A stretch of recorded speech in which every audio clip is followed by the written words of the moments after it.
bekerja sama lah seperti badan-badan bencana dengan tim anak-anak trail, karena ada suatu tempat nanti yang jembatan terputus hanya trail yang bisa naik ke atas, termasuk ke dalam. Sedihlah tidak bisa lebaran bersama ibu dan bapak saya, dan juga saya tidak. Lintas Berita Korwil. Lintas Berita Korwil mengetengahkan berbagai peristiwa yang terjadi di sekitar Koordinator Wilayah Nusantara 15, RRI Pekanbaru, RRI Padang, RRI Tanjung Pinang, RRI Bukit Tinggi, RRI Batam, RRI Ranai, dan stasiun produksi RRI Bengkalis. Aktual, menarik, dan berimbang.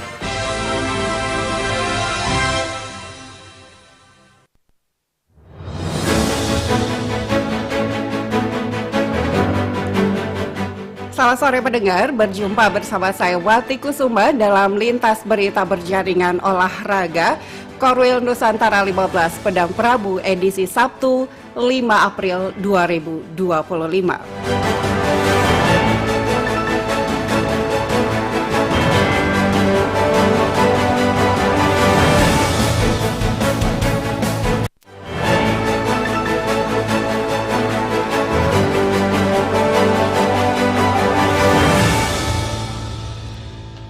Mengawali perjumpaan kali ini kami sampaikan informasi dari RRI Bukit Tinggi. Event Ikatan Trail Adventure Sumber dilaksanakan mendapatkan dukungan penuh dari Pangkogap Wilhan 1 Letjen TNI Kunto Arif Wibowo. Joni Marbeta melaporkan. Keberadaan Ikatan Trail Adventure ITA Sumatera Barat di samping lakukan petualang jelajah alam pada lokasi ekstrim, juga dengan armada rescue yang ada ikut mengirimkan bantuan membantu pendistribusian ke daerah-daerah terdampak bencana alam seperti diutarakan Wakil Ketua Ikatan Trail Adventure ITA Sumatera Barat 2024-2028 Hedi Lutan. Menurut Hedi Lutan, dengan motor trail bantuan bisa dibawa ke tempat lokasi bencana alam dengan medan yang cukup terjal yang sangat dibutuhkan faktor fisik, mental, dan nyali. Juga diakuinya bahwa pasca COVID, sejumlah pengurus Ikatan Trail Adventure ITA Sumbar yang ada sudah banyak laksanakan kegiatan di setiap korwil yang juga didukung secara penuh Pangkogap Wilhan 1 Letnan Jenderal Letjen TNI Kunto Arif Wibowo SIP. Waktu bencana saya tempatkan bawa bantuan dengan motor trail, karena dengan motor trail itu bisa masuk bantuan ke pelosok seperti Kelanggai kemarin, jalan longsor, jembatan putus, dengan trail kita antar bantuan itu. Waktu itu bukan sembako kita antar, karena Pak, semua alat masak orang hanyut. Kita antar roti, susu, yang kebutuhan anak, minyak angin. Kita sudah mulai kegiatan kan, masing-masing korwil-korwil sudah ada ikatan event ini kan. Tapi itu jauh kita terhambat karena COVID kan, dengan alasan tidak boleh berkumpul. Nah sekarang kita sudah mulai lagi, sudah jalan. Dan di trail pun kita ada kegiatan sosial seperti Pak Kunto mensupport ke daerah-daerah yang tidak bisa dimasuki dengan mobil. Faktor fisik dengan mental aja sama nyali ini membantu. Makanya bekerja sama lah seperti badan-badan bencana dengan tim anak-anak trail, karena ada suatu tempat nanti yang jembatan terputus hanya trail yang bisa naik ke atas, termasuk ke dalam. Ya, touring ini kan sama dengan olahraga fun, sama dengan sepeda. Jadi di sini tidak ada prestasi, tidak ada kepentingan, hanya ada kebersamaan untuk saling membantu, saling mensupport namanya. Betul-betul lah kita dimanfaatkan. Juga dalam hal ini keberadaan Ketua ITAS Provinsi Sumatera Barat yang dipimpin Dr. Haji Resnaldi Ibrahim SAG MMMH di samping sebagai olahraga pemacu adrenalin juga berkolaborasi mendukung pembangunan di ranah Minang ini. Dari RRI Bukit Tinggi, Joni Marbeta melaporkan.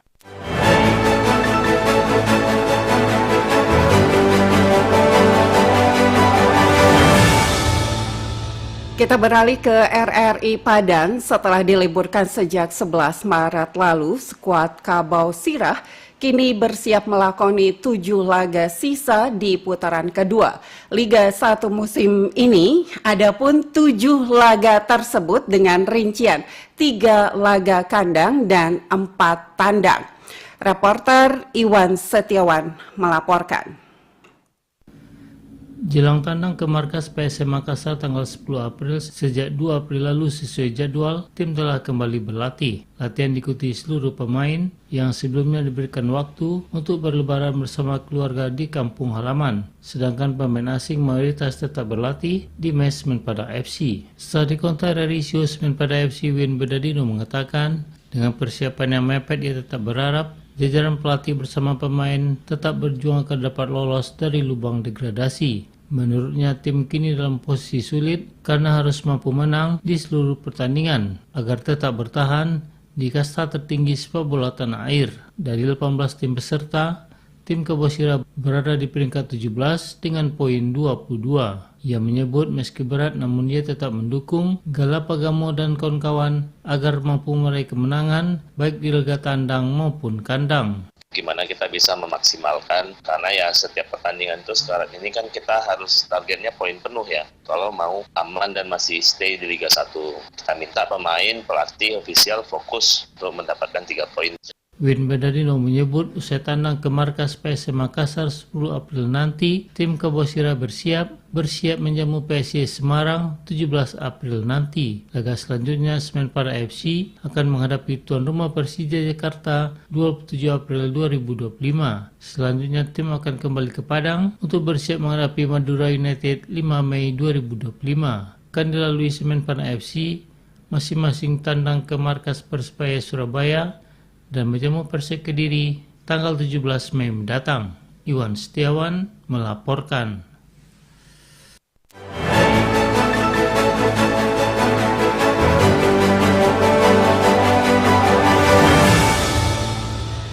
Beralih ke RRI Tanjung Pinang, Zebri Satria Sandika harus berkorban tidak berjumpa keluarga di momen Hari Raya Idul Fitri dikarenakan sedang menjalani latihan terpusat persiapan uji tanding. Rizvan Badrian melaporkan.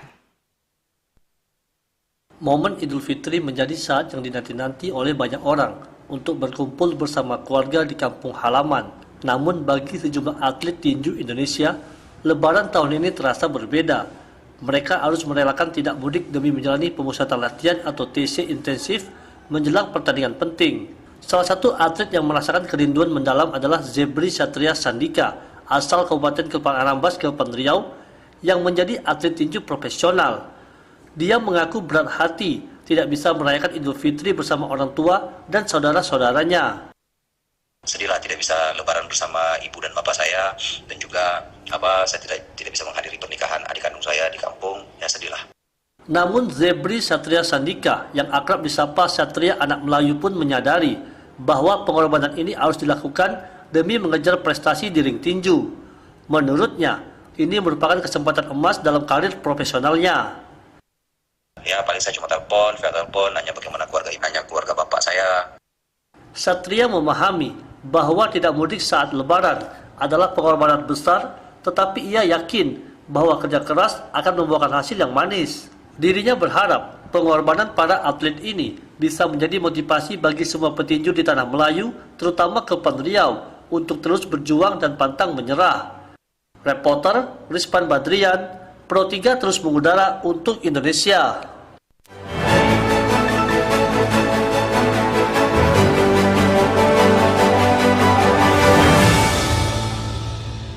Kita beralih ke RRI Ranai. Dinas Pemuda dan Olahraga Dispora Kabupaten Natuna menyesuaikan program kerja mereka dengan kebijakan rasionalisasi anggaran yang berlaku pada tahun 2025. Selengkapnya laporan Marjani. Hal tersebut dilakukan sebagai bagian dari efisiensi nasional yang ditetapkan oleh pemerintah pusat.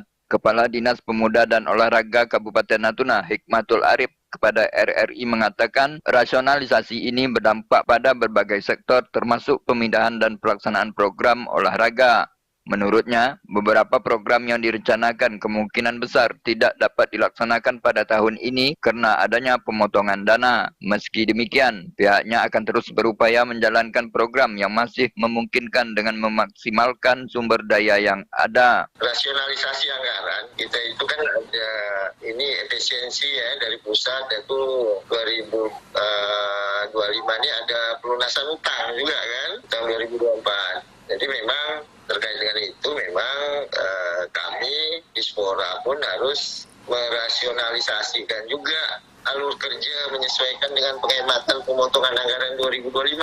Nah, jadi terkait dengan sasaran dan indikator kerja yang berkaitan dengan pembinaan olahraga, ini memang pengaruh kita. Sementara itu, Dispora Natuna akan tetap berkomitmen dalam pengembangan olahraga di Natuna meskipun harus melakukan penyesuaian terhadap anggaran yang tersedia. Rencana kita kan ada yang kegiatan sport tourism yang berhubungan dengan Natuna, geofart fishing itu memang lagi diusahakan, tapi ya anggaran itu masih ada, tapi memang kemungkinan besar kita menyesuaikan dengan kondisi nanti uang yang masuk. Rasionalisasi anggaran ini merupakan bagian dari langkah strategis pemerintah dalam meningkatkan efisiensi pengelolaan keuangan daerah. Oleh karena itu, Dispora Natuna akan terus berkoordinasi dengan pihak terkait untuk memastikan bahwa program yang dijalankan tetap memberikan manfaat bagi masyarakat, khususnya dalam bidang olahraga dan kepemudaan. Demikian Marjani melaporkan.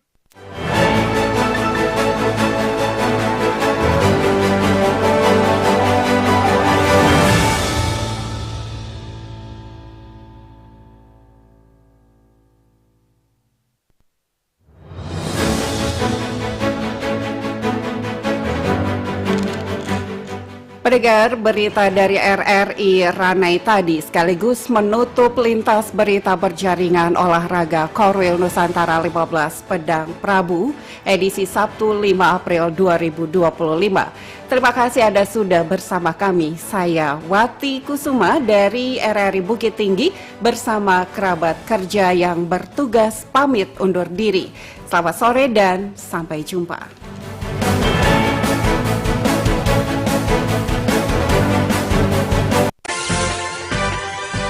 Sekian Lintas Berita Korwil Nusantara 15 hari ini.